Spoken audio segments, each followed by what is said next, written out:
Hello again and welcome back. As you can tell, we are once more back here on the old 1970 Chevelle.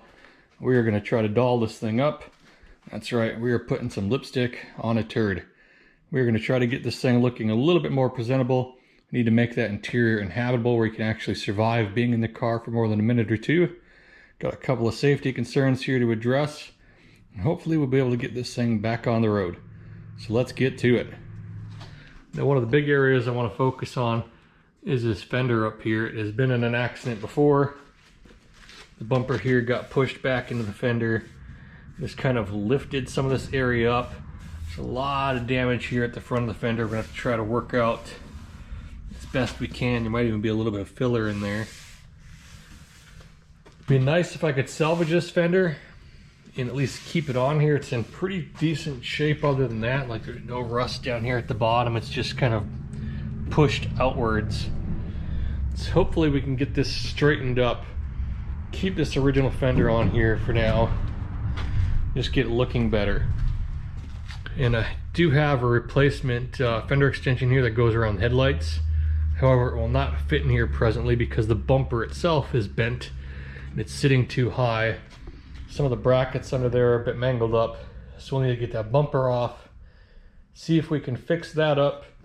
And I think that'll go a long ways for just making the front of the car look a lot better. Although the extension I have is not the correct green. It's kind of the light green and not the forest green here. But still, I think it'll do a lot for making it look better. Got the driver's side fender removed and we have unearthed a whole new can of worms. The cowl looks like it has seen some better days back here. There is some significant damage throughout this thing. And I'm not exactly sure how this would have happened. I mean, unless they went and found another fender on this thing at some point that would have matched and painted it green like the rest of the car. I mean, the whole car seems to match the paint tone, but there's no damage on the fender that explains this. Most of the damage was just up here in the bumper section.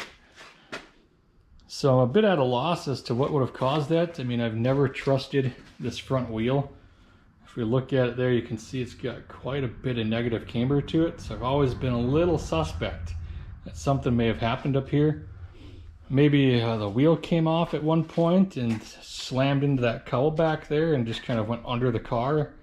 And that's what did it. I'm at a bit for a loss at the moment, but it doesn't look too terrible to fix. It almost looks like this piece here is one piece. Looks like this piece here is just another piece. And then just a little bit of straightening down there on the bottom to do. So it looks like it wouldn't be terrible to repair that. But I mean, it is certainly interesting to see that. I was not expecting that when I pulled that fender off. So here in the interior, there's quite a bit of work to be done. I need to get this all cleaned up here. I'm waiting on the dash pad to come in. This one's cracked. It's warped over here in the corner. So I'm just going to leave that in place for now. Above us is the big issue. I mean, we've got Home Depot for the mice and the mud daubers up here. Over here in this section, you have a combination of insulation and bedding material. You go a little bit further down here to the lumber yard. And then right here in the center, you got this nice little paddock where they just hang out and rest for a while, you know, and a little bit more insulation material above you there. And they had it nice in here, but we're going to end all of that. We're gonna have a going out of business sale here. Need to get this out of here. It's just falling down on my face every time I sit in the car. And then we're gonna probably have to hunt underneath the dash here for mud daubers. It's like every time I slam the door or close the door, just more dirt falls down and ends up here on the floor mats. So I want to start here up on these sun visors and get these out of the way and try to do this carefully without dropping pounds of mouse house on myself, which is absolutely going to happen no matter what I try. Let's see here, how do we get this forward? Forward and then turn. There's that mouse house I was talking about. Getting that spun out of the way, and then there's one last screw back here in the very front that I'm trying to get access to, which is being difficult. I think we got it.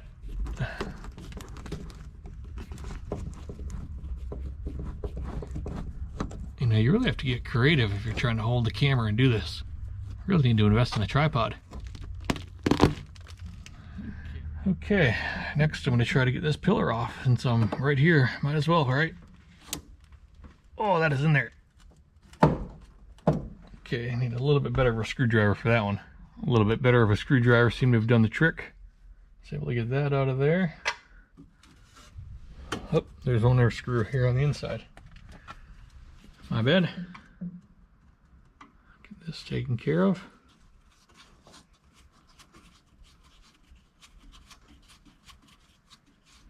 Now I believe these were just painted here. I don't believe they were vinyl wrapped or anything like that, so I'm going to take those out, sandblast them, hit them with some SEM black trim paint, get those all nice and cleaned up. We'll be able to reinstall these later. That should help the look a bit. Our little moth friend here has just hung out with us. So I've just moved the car outside so I can see a little bit better and get some of that dust blown out of here. All that sound deadening up here is just coming down like powder. I've kind of got the front section here scraped out pretty good. There's just a little bit more to try to get out of here. And then I'm going to make my way to the back of the car. We did find a couple artifacts while we're up there. We got this Evans Building Materials from Dothan, Alabama and Ableville, Alabama, it looks like. This car did originate from Dothan. That's where the owner lived. And then I found this sweet old pick just hanging out up there in the headliner as well, as I was pulling all that out of there. So I'm going to continue making my way towards the back here.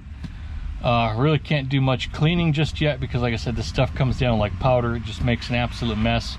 Really no point in trying to clean any of this up yet until we get all of that out of here. So I'm going to go ahead and knock all that out of the way. I'll bring you back when we're all done. I've made my way now to the back of the car here. I got most of that sound deadener all scraped out of here. Most things all vacuumed up. It's getting pretty clean in here, just a little bit more debris. I got that package tray out of here, and clearly you can see we got some rust repair to do. Now I knew that these back windows had leaked for some time. There's a lot of rust around the surround there where the seal is. So I fully expected this. I'm going to end up ordering up a nice package tray here, repair all of this once I do the rear window, so this will all be fixed. However, for now, we're just going to pretend it doesn't exist, and we're just going to throw a generic package tray back here, cover this up. This was the one that had the stereo radio in it, so I got my little 6x9s just hanging out here in the back. So I just kind of forced this package tray into place for now, and you can see I didn't install it correctly. And I don't really care about that. I mean, this package tray is not the right one. I ended up picking this up for like $13, so I don't really care about it for now. Its purpose right now is to just kind of make the rear look a little bit better. I mean, we still have all that rust repair to take care of and deal with later on. So I didn't really care that it's not in it correctly. Normally you'd probably want to put this in first before your rear panels are on and the rear sail panel there. And it looks like these little legs over here would just be behind the sail panels.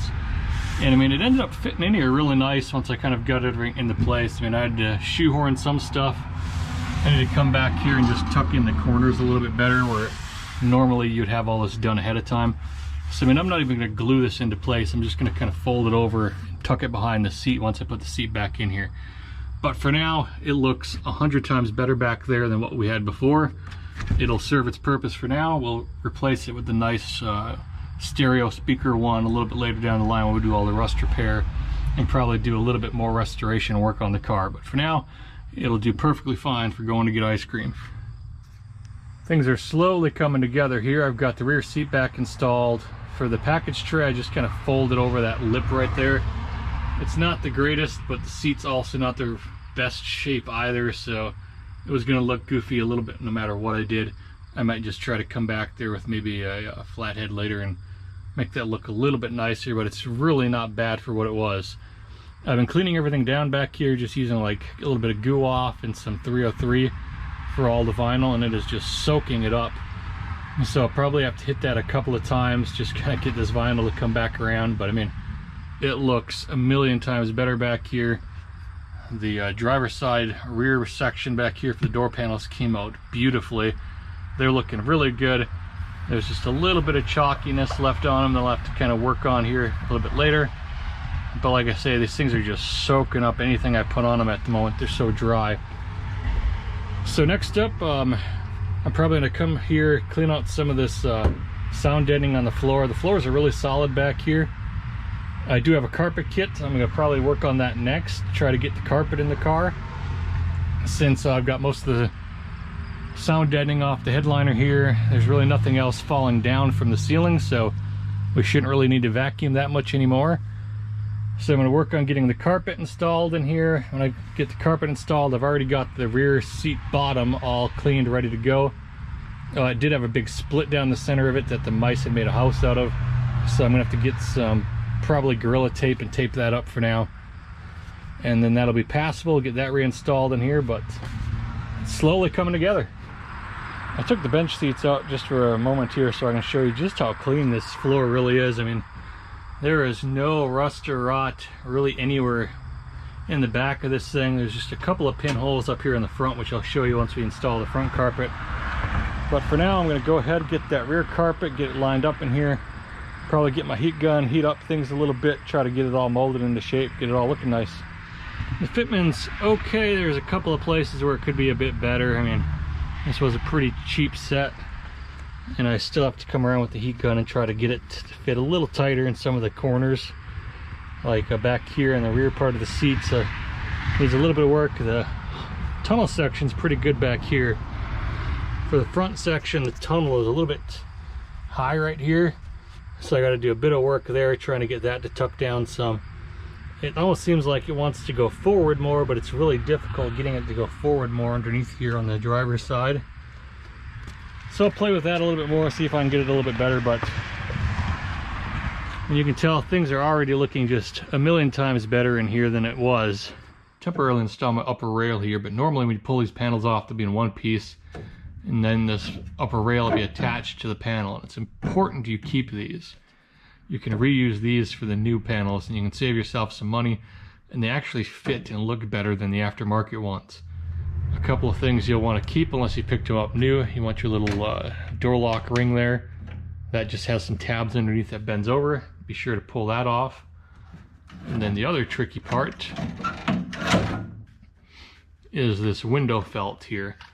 And that basically gets stapled to this top rail. And it's really difficult to get those staples out. Do not sit there and try to pry on those things with a screwdriver. You end up just bending the whole thing. See if I can find a couple. There's one right here, just above my fingernail there. If you sit there and try to bend that staple out of there, or try to like peel up the legs, you'll end up just bending the whole thing and just getting this thing out of shape, sort of like it is right now right here. So I'll have to straighten that a little bit. Instead, just get in there with a death wheel and just grind this part off. Just usually these things aren't really reusable, as you can see. So you just peel the rubber off there, then just come and grind the tip of the top of the staple off, and then those channels here for the felt will come off really nice and easily. Usually when you pull these out, they'll be really rusty. They'll usually be covered in like the undermatting that goes between the vinyl and this layer here. So you'll want to wire wheel it down, sandblast it like this one is. Then on the back, the way these are originally attached to the cardboard was they had like this little press that would create these perforations here that would punch into the cardboard, and then it would kind of mushroom out in the back. And you can see that they actually stick up ever so slightly in there. And when you go to put yours together, some people will try to pinch these into the cardboard as it comes, but I find that just kind of deforms the cardboard and makes it kind of weak. So what I do is, like down here, I've started already, is I grind them off. I'll just get the grinder out, grind all those down nice and flush, and then the way I attach these is I use rivets. So I'm going to go ahead, finish grinding this down, then I'll show you how I line everything up. Now, I'm definitely not a professional at installing interiors, but I'm just going to show you the steps that I've gone through to do these in the past. So most of the time, the door panels have these little perforated knockouts on the back. You just knock it out in whatever configuration you've got. Like most of the time, they'll be able to handle if you got power mirrors, power windows, that sort of thing. So I've got manual windows, and that's usually this lower one up front. This one here, the bigger one in the center, is for the the door handle, interior door handle. Then these 3 here are going to be for the armrest. Now I believe these 2 right there are for the aftermarket emblems. Those are just those little tiny emblems that usually get glued on in the center part just above the armrest. It does not look like it has the perforations up here for where the SS emblems or the Malibu emblems would be. So I'll have to take care of that later. Then what I'll do is I'll come and install the clips just in the middle portion for right now on each side. And usually there'll be 6 of them on these that'll hold it together. And now what I'll do is I'll take the door panel here, I'll take it over to the car, I'll temporarily install it, get it all kind of lined up, make sure that like the door handle and the window crank holes are about and centered for where these holes are, stuff like that. Make sure everything looks like it's fitting correctly. And then I'll line up that upper rail that we cleaned up a little bit earlier on the top. And then I'll take a marker, and where I ground out to those little punches from before, I'll just stick a marker through there, and I'll actually mark the other side of the top part of the cardboard there. And that'll tell me exactly where to install the upper rail. And then I'll just take a thin little drill bit, drill those out, put some rivets in there to hold it all together. And it makes it nice, secure, and then everything's all lined up and fits really well afterwards. So I'm going to take this over to the door and show you what it looks like just mocking it up. I've got the door panel temporarily installed here on the door. I've got everything lined up the way I want it to be. I've made sure that my little cranks here come through in the proper locations, that they're kind of centered in those holes. So then after that, you want to go and temporarily put your rail on top here, and it'll overlap the cardboard and hang over the outer edge of it. This padding here will eventually get glued down over the top of all that, and it kind of hides that little difference of surface height there between the metal and the cardboard. Make sure that seam doesn't show up. But what we want to do now is get this upper rail here kind of aligned, test fit it. Usually at the front here, you'll see there's kind of a shape and a curve right here. And these pieces will kind of line up really well together, but you can kind of move this back and forward ever so slightly. You can kind of pull it down into place and that sort of thing. And there'll be some catches here at the top that are kind of dimpled.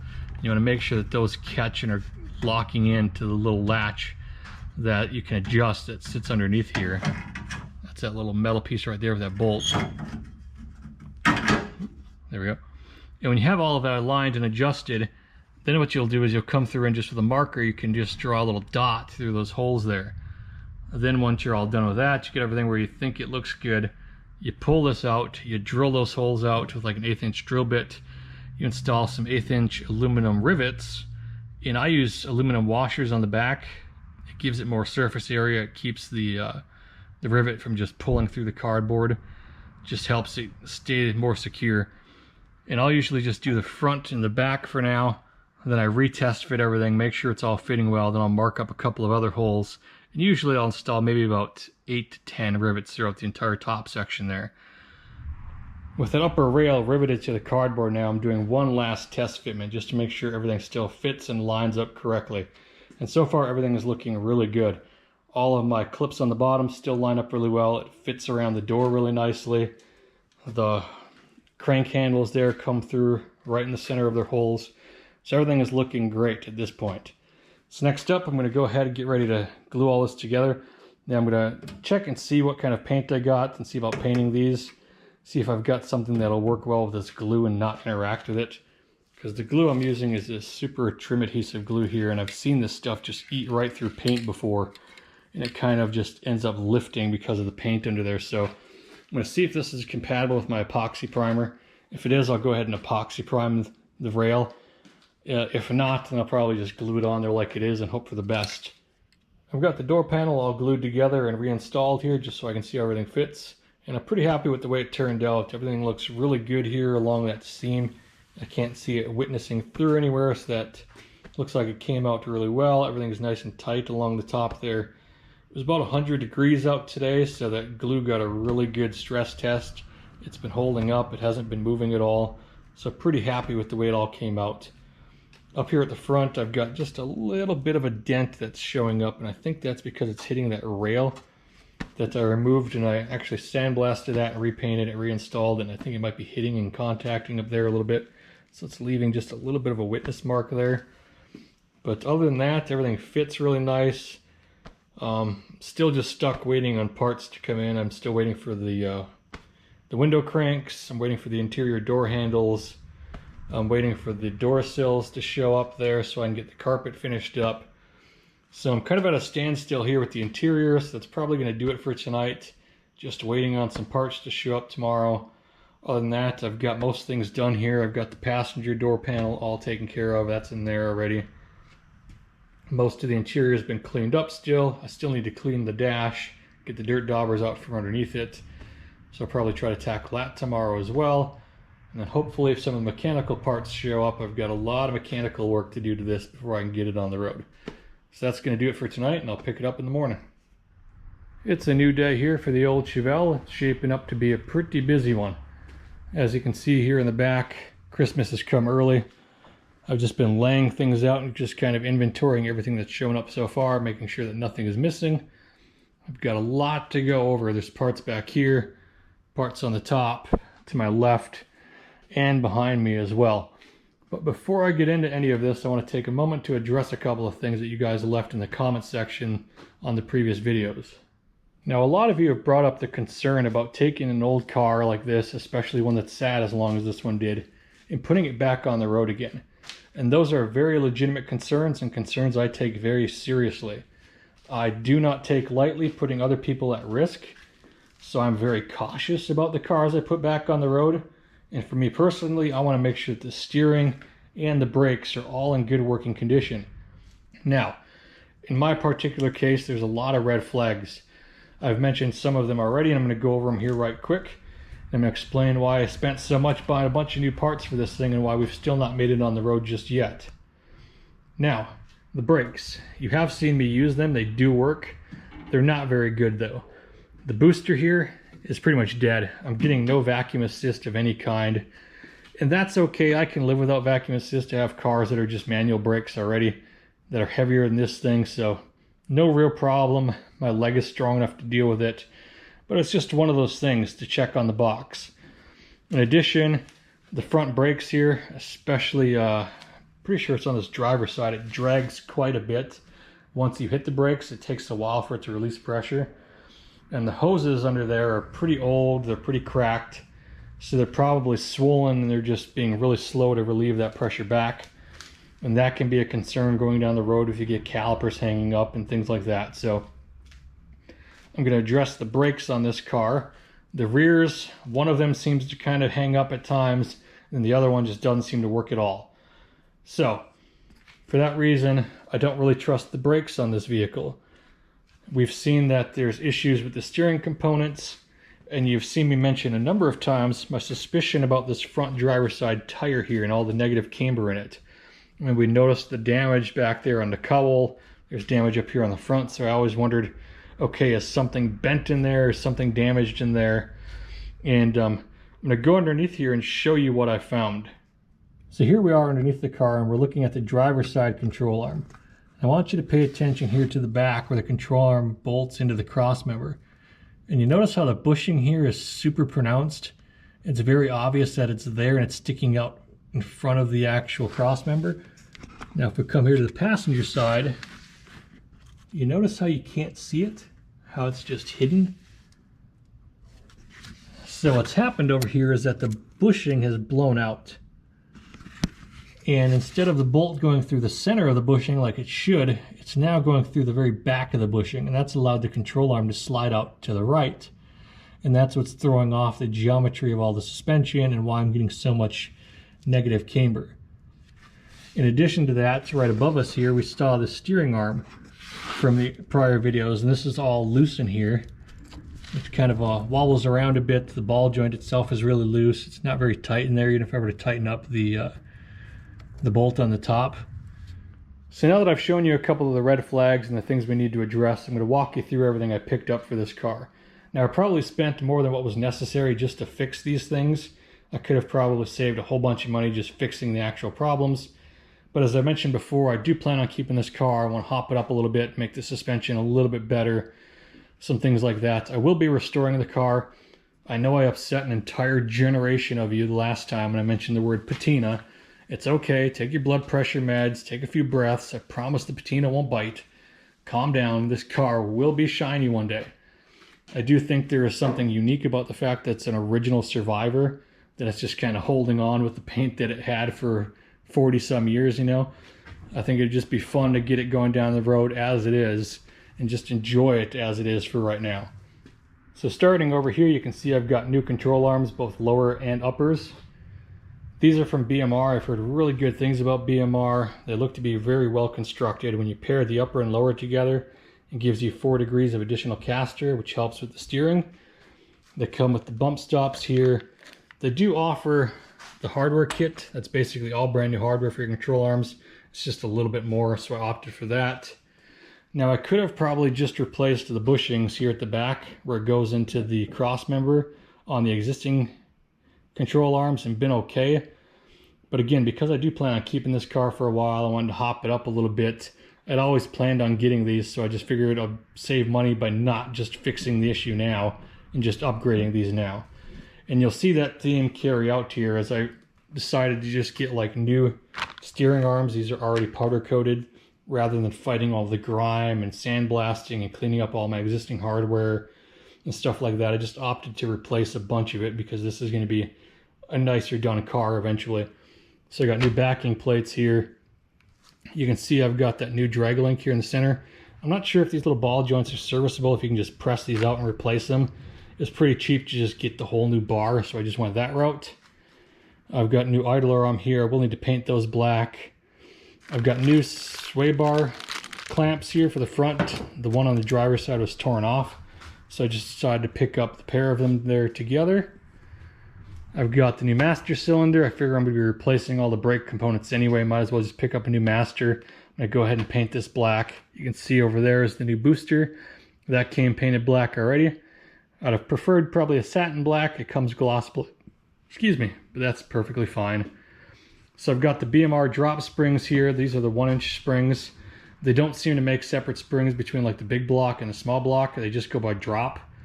And everything I read said that the 1-inch drop ends up being around like 3 inches with the big block cars. And that's about what I was targeting. So hopefully these will work out fine for me. I'll let you know how that turns out. I've got all new wheel bearings and seals here because I did pick up new rotors. So I got these drilled and slotted along with these powder coated calipers here as a set. Normally I would not go with the drilled and slotted rotors like this, but it saved me a couple of bucks just getting them as a pair. Having the nice powder coated calipers is always nice because it just keeps them from getting all rusty. Seems to hold up a little bit better than most of the spray paints. On the brake theme here as well, I got all new soft lines. This is the one for the rear here where it just kind of tees off into the hard lines going to each wheel cylinder. And I got both for the front. In addition to that, I got power steering hoses since the one on the car were leaking quite terribly. This here is bumper hardware for the front since I need to replace that bent up mangled bumper. And it's always a nightmare trying to get those bolts off, so I just got a couple of new ones in case any break. I was missing the window cranks, and some of them were broken, like the little knob is missing, so I just picked up a couple of new ones of those. Oh, let's see here. Oh yes, can't forget the carburetor rebuild kit here. I upset the generation once more by calling it the Quadribog. I'm sorry, I apologize. I know they're good carburetors. It's just when I grew up, that was always what they were referred to as the Quadribog. I'm aware that if you set them up right, they do work pretty well. I'm always a bit more partial to like the 4100 because I just work on those a lot more than the Quadribogs, and the 4100s are a lot simpler and they work pretty well as well. So that's why I always kind of dog on the Quadrijets. But yes, I know they're good carbs. We'll see if we can get the one on the car going again now that I've got some gaskets for it. So we'll rebuild that. Let's see here. I did pick up the new radiator hose. The one that I originally got for this did not have this kind of larger exit or input, I guess, for the water pump. It was all just one size, so it did not fit on the water pump. Hopefully this is the correct one. It seems like it fits in there properly. I just haven't put it in. I ended up having to put the weird flexi hose back on there. Over here, I've got all new inner and outer tie rods and sleeves. That'll just help kind of clean all that grime and gunk up. I'm going to get all this stuff painted. And some of the ones on there right now are pretty loose. So this will essentially redo all of the front suspension components and steering components and make sure that's all nice and tight. I did pick up new spindles again because it really wasn't that expensive. Be super easy to just clean these up, paint them up, get them slapped on there. The new ball joints here came with the control arm kits. We got new gas adjust shocks there for the rear. The shocks on here are blown out already. I am still waiting for the rear suspension kit. That one's from UMI. That includes the trailing arms, both the lowers and the upper arms. And that also includes the sway bar. And the sway bar on this car is cracked. I do also need to adjust or deal with the fact that the spring on the car right now is in there sideways on this rear section here on the driver's side. So once I got the shocks off there, I'll just lift it up, get that spring back in there correctly. I will have a 1-inch drop spring for the rear as well. That should be coming here shortly. I believe that's about it for back here. Coming on top of the car here, you can see I've got the new fuel lines. The ones on the car currently, there was a couple of them that were kinked. There were sections where it was cut, where somebody probably either cleared out where it had rusted through or something else of the sort. But even then, they seem to be pretty plugged up. So just going to replace all of that, get that taken care of. Right back here is the new gas tank, which just kind of ended up being a flat surface. So there's stuff just sitting on it like everything else around here. But this one came from Jegs. It showed up pretty much the next day. So we'll go ahead and get that installed. I do have the sending unit laying around here somewhere for that as well. So all of that will be nice and new. So with that being said, I'm going to start tackling some of these painting things here. Need to get these our front steering components all painted up here, like the idler, drag link, probably all the tie rod ends and the spindles. Going to get those all painted up in black. Let that dry, and then we'll probably come back tomorrow again, since it's getting a little bit late today. Got a late start, and we'll try to start tackling some of this. All right, it's the next day here working on the Chevelle. Got a lot to do, so we're going to just start jumping in on things. All right, let's go ahead and get this sending unit installed. So your installation kit, it's just going to come with a little rubber O-ring there and this little locking ring at the top. You want to take the rubber O-ring and slide it up underneath the sending unit here. Just kind of carefully route your sock and your float through there. And you want it to basically be where you slit this all inside the tank like this. The O-ring here is trapped underneath the actual sending unit, so when we lock it in, this will put pressure on everything and create a nice seal. So we set this all down inside there. On this tank and this sending unit, you can see there's these little notches here on the outside edge. Those will actually line up with the little notches here. That way you know everything is in there correct. Then you take your lock ring from the top, you kind of set it all down in there, and you'll be able to see how it's got little notches cut in there where everything needs to line up. Now once you've appeased the gods with your blood sacrifice and all the stars are aligned properly, you'll have this ring installed. Now I read some things online about some of these tanks where they're saying that on the filler necks here that the original gas caps didn't fit. That's the original gas cap off the tank that I pulled out of here. It does seem to fit fine, so if you're wondering, this Jegs tank does seem to at least have an OEM filler neck. So we're back underneath the old Chevelle here, and once more I am frustrated. Things have just not gone well for me today. I've been out here for hours and made just about no progress, but I just wanted to show you the things I'm up against when you try to take a car like this and get it back on the road. You are bound to be frustrated with just dumb things, and this is a good example of one of those. So you can see this exhaust pipe here is just way too close to the gas tank. And it's made it where trying to install the strap is just nearly impossible because the bolt is just right underneath there or above where this pipe is. So it's like really difficult to get access to it. It's almost a nightmare trying to like get that in there to start it because you have to like shoehorn the strap in there from the side over here and then shove it back that way. So I can't really even start it down at the end over this way like you normally would.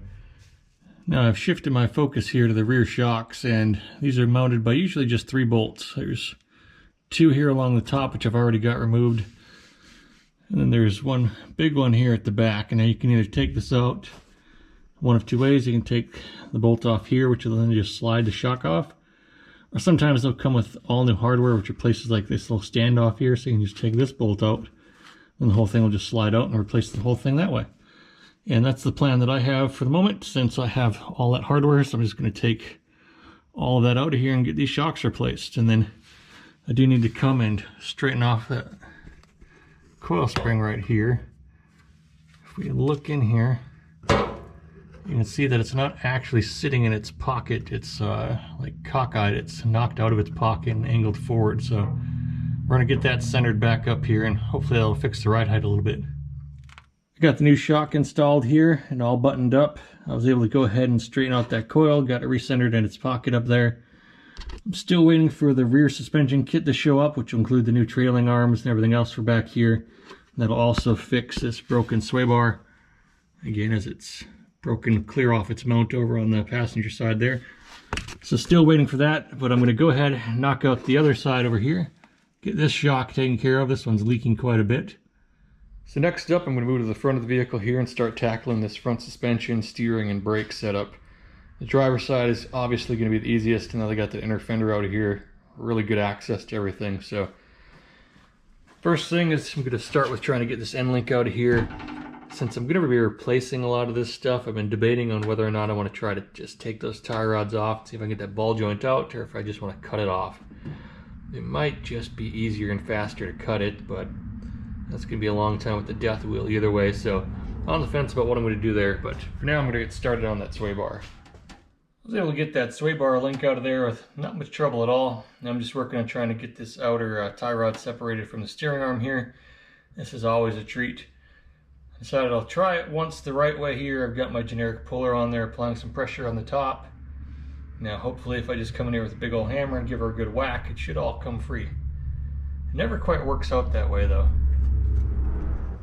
I can't quite believe it, but it seems like it worked that time. I just had to tighten up the tool a couple more times, give it a couple of real hard sharp whacks, and pop free. So I'm going to go ahead and get that out of here and continue on. Got that driver's tire here removed and taken a closer inspection, and for the most part it's really not too bad under here. The rotor is pretty smooth, like there's no grooves, no nothing in it. That would clean up really nicely if someone were to just return that. The pads themselves have a little bit of life left to them, not bad. They're not down to metal or nothing. Looking in through the back side here, it looks to be about the same for the rear pad as well. I mean, everything's pretty crusty on here. Looks like the hose was replaced at some point. It's not too terribly bad. A little bit of weather cracking here and there on it, so we're going to go ahead and replace that anyway. I'll have to remember to get clips for up there to clip it into place, but yeah, this probably would have been usable as it were. Had to take this all apart anyway to get this control arm out of here to fix it, and since I want some upgrades, we're just gonna clean it all up now. So I've got everything disassembled now. I've got the upper control arm out, I've got the spring removed. I've just got the lower and pretty much the rest of the assembly just kind of dangling here at the moment. Now I want you to focus your attention right here where this lower control arm goes inside the cross member there.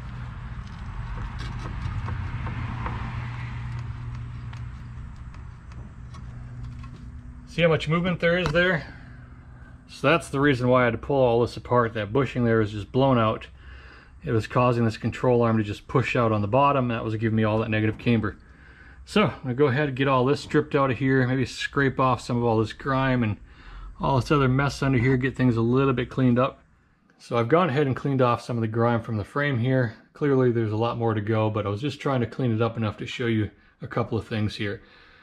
Now in the comments section on the previous videos, I took a beating over talking about the patina and just wanted to get the car back on the road as it is. And there's a couple of reasons for that. I mean, if you've been following along and watching, you've probably been screaming at the TV or the computer from what you've seen already. But clearly, there's a bunch of frame damage here that was hidden underneath that control arm. Now, some of this I knew about, some of it is new as well to me. Like all of this here is pretty new. There's these reinforcements that are in here. There's a crack right there in the center that somebody's tried to fill in. I did know about this kink back here in the frame. That was pretty obvious. I saw that before I purchased the car. Now my goal was to essentially come through here, replace everything, take it to a frame shop, have the alignment done, see if we can get it in alignment, see if they can pull this frame straight, get everything taken care of there. And if that's the case, then okay, we'll run it around for a while, have some fun. So I just wanted to show you some of what I found. I mean, some things I did know about, some things I didn't. Like Like all this cowl damage back here was kind of a shock and new to me. I did not know all of that existed. That was hidden a little bit by the inner fender and it was just hard to see when inspecting the car. So sometimes they're a little bit worse than what you expect. In this case, it definitely was.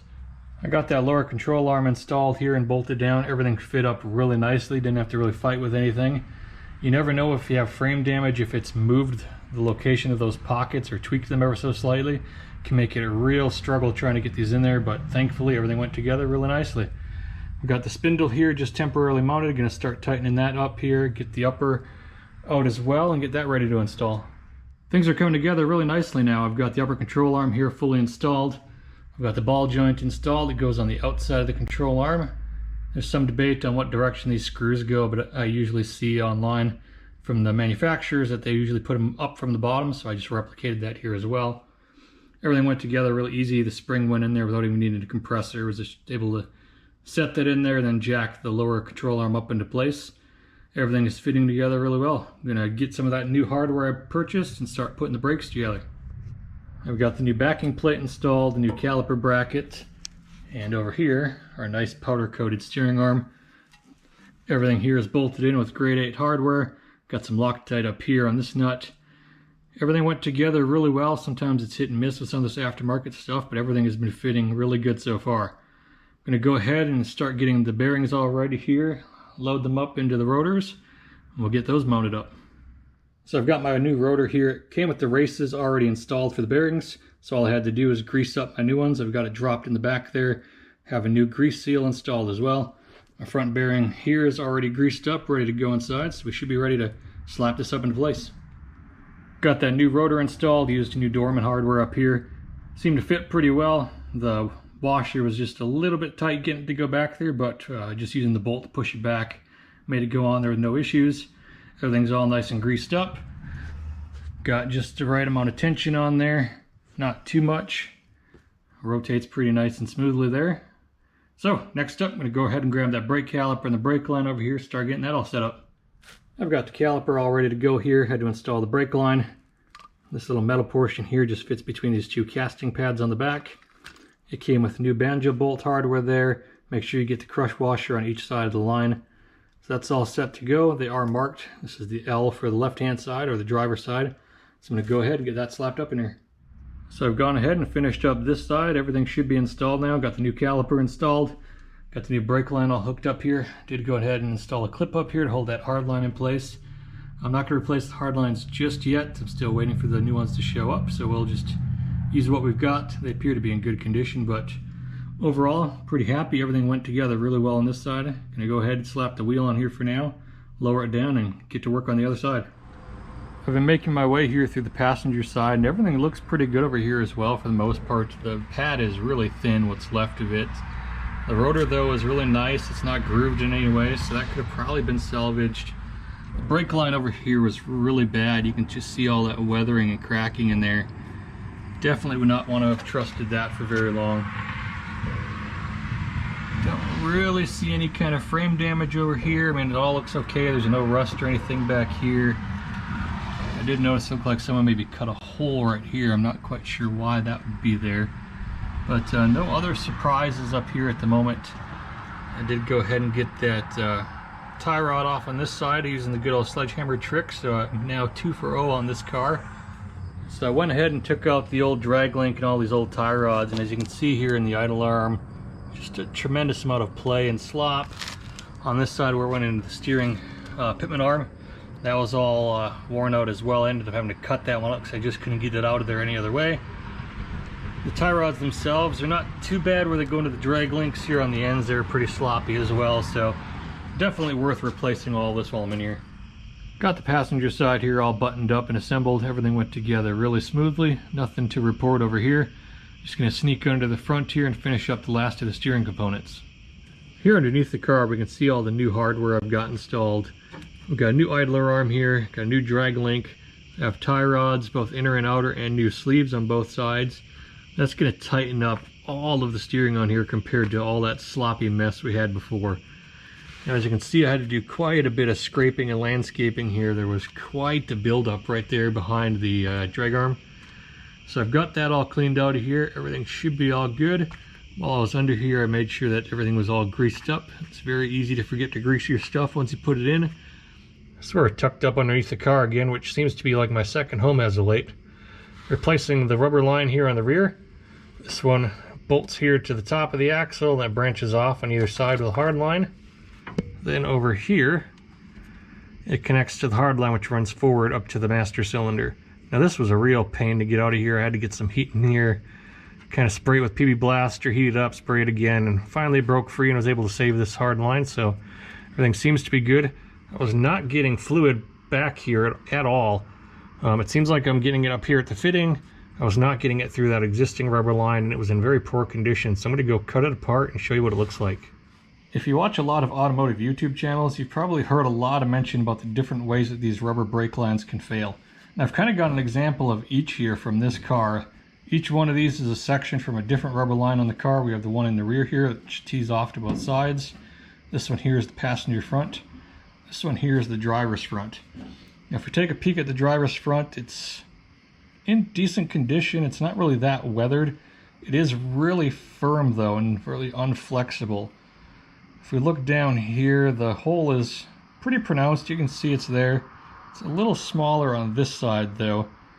Now this one did seem to be hanging up a little bit. The line may have been okay on this one. It does look like it might have been able to flow fluid through there. So it may have just been the caliper that was the problem on this side. Now this one was the passenger side, and this one is in much worse condition.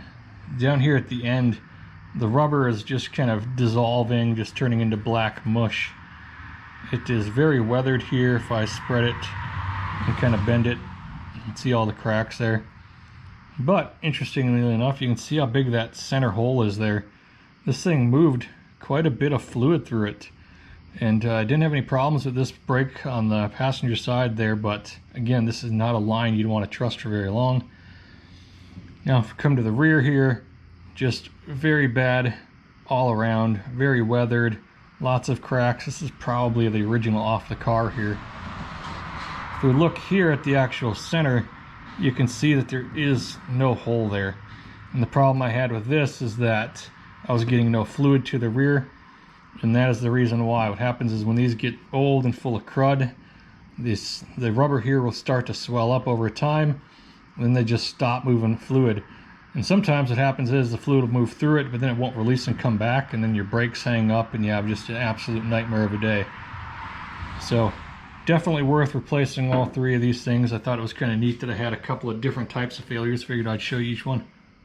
Things are finally starting to come together here on the old Chevelle. I knocked a couple of things out off camera. I got the master cylinder and the brake booster installed. I bled all the brakes. Drove my wife absolutely crazy in the process. As you can see, the boat tank is now missing. The fuel lines finally did show up. I'm running braided from the tank forward all the way up to the fuel pump here. I have it routed along the frame away from all of the exhaust under there, so we should be good for now. I'll install those stainless lines some other time when the body comes off the frame. A couple of other things to try to button up tomorrow right quick. We'll be trying to get the power steering back on here. And I am still missing my bushings for this front sway bar. I ordered a new mount and bushing kit. It still has not shown up. Maybe I'll try to find just like a new bushing for this one side. I did pick up new sway bar links, but for some reason they gave me mismatched ones. The boxes had the same part numbers, but each one was different. So I need to pick up one more sway bar setup for the driver's side over here. Get that taken care of as well. But we are very close to being able to put this thing back on the road for the first time. I've gone ahead and finished up the carpet installation here. Everything looks pretty good overall.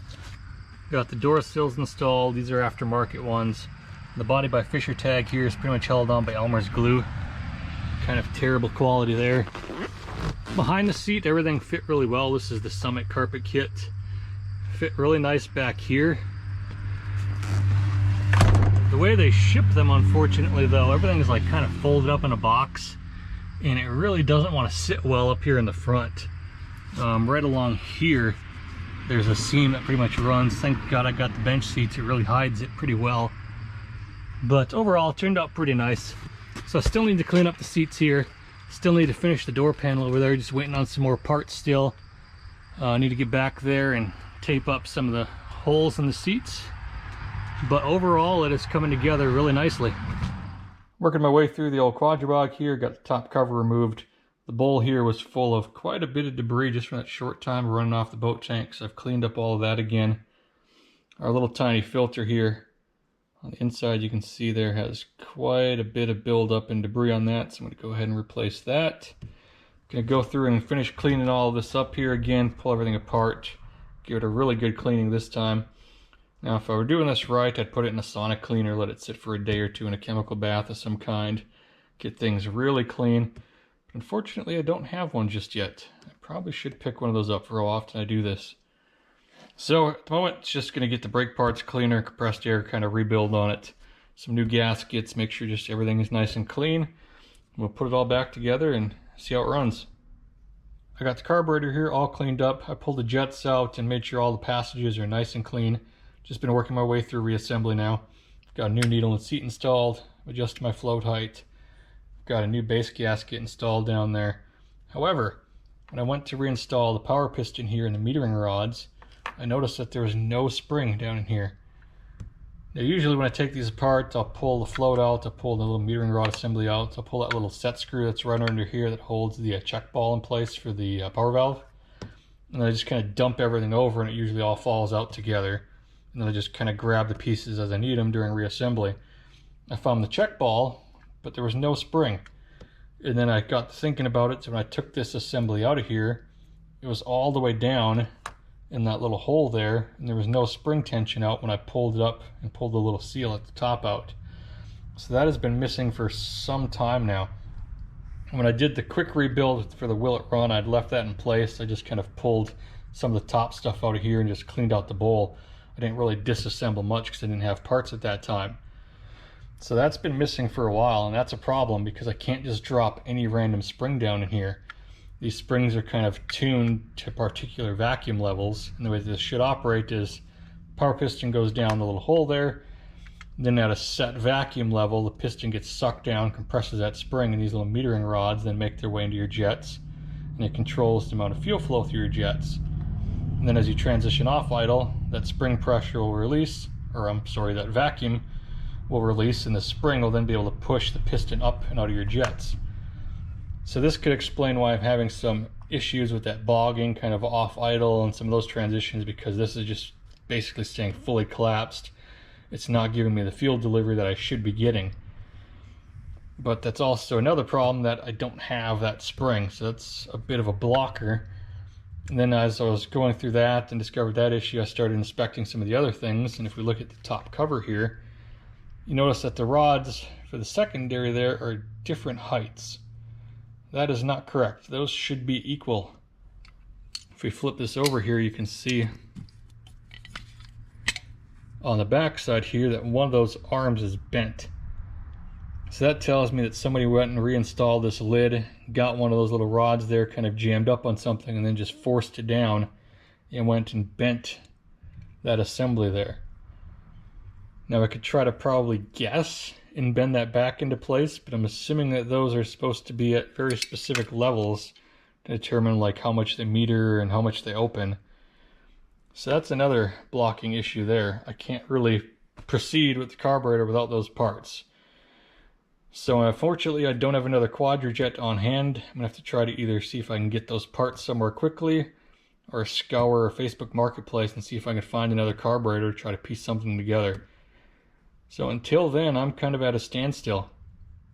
We're back once again here on the old quadribog. With the long holiday weekend, it took me a lot longer than I'd hoped to be able to track down another quadrijet here to scavenge some parts from. Pretty much hit everybody I could find up on Marketplace, but only a couple of people got back to me. Had to travel a little bit, but hopefully I've got the parts to be able to do this. I was able to scavenge up a spring here for the power piston. Got a new hanger for those secondary metering rods. You can see now that they are approximately the same height. This was the original I pulled out of there, which you can see was bent up pretty badly. I could have probably tried to straighten that, but not really knowing like where it should be straightened to was a little bit of concern for me, so I think it was just better to be able to get a replacement. I've installed the power piston and the spring here, and this is exactly how it should work. It should just move up and down nice and freely on its own. So I'm going to go ahead, slap the rest of this back together, get this bolted up in the car, and hopefully we'll be up and running. I've got the Chevelle here all put back together. I backed it out of the garage. I let it warm up. I've just been trying to tune on it a bit. Been fighting with the idle here. It's been a little bit inconsistent. Sometimes it'll be at 600, sometimes it hangs around 750. So a bit more tuning to do. It is pulling fuel from its own fuel tank in the back. We are running the rebuilt Quadrajet. Now my last ditch effort was I found someone on a marketplace selling one of the Amazon Chinese knockoff Quadrajets. So I did pick that up just in case it was dirt cheap. Figured worst case scenario we could give it a try, but so far this one seems to be working out okay at the moment. Got the power steering on here, it's all bled, no leaks. If we come to the back here, the smoke is pretty much completely cleaned up. Sounds pretty good back here.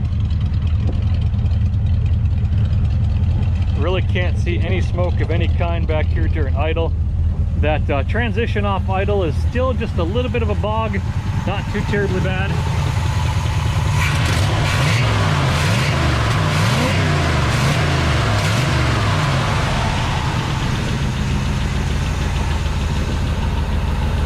Here's what I mean where it'll idle a little bit high, and then usually it'll settle down right around like 700 from here, and then occasionally it drops back to 600. So just a little bit more tuning to do, but overall pretty happy. It seems to be pretty smooth here. We seem to be firing on all cylinders. I was checking that earlier just to make sure all the temps are nice and equal.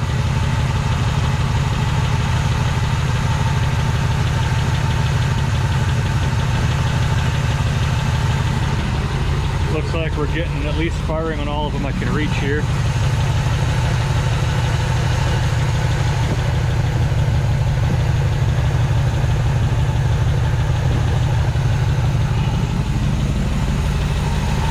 Yeah, it definitely seems to be doing pretty good with that Quadrajet. We'll just leave that alone for right now.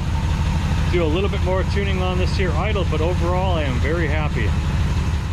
Unfortunately, that's going to do it here for the old Chevelle. We've got her looking a whole lot better. We've got her running really good, but there's just a couple of last things where we're stuck waiting for parts. Stuck here on that front sway bar, still cannot find the correct bushings to get that mounted up. I've tried to modify some I found locally, but just haven't been able to find something that'll work just yet. Still need that rear suspension kit to come in, which will have my rear sway bar. I'd really like to get the headlight buckets to show up so I can actually get some headlights mounted in here. Get the fender extension installed, pretty up the front of this just a little bit more. I just want to once again thank you all for watching and leaving comments. I had a great time going through them all. I love hearing the stories about these old cars, and some of the criticism you guys left was just absolutely hilarious. Thank you to the 2,000 of you that let me know that Chevelles never came with stripes on the roof. I will never forget that again. So hopefully I'll get the next video out to you again here shortly, and I'll catch you then.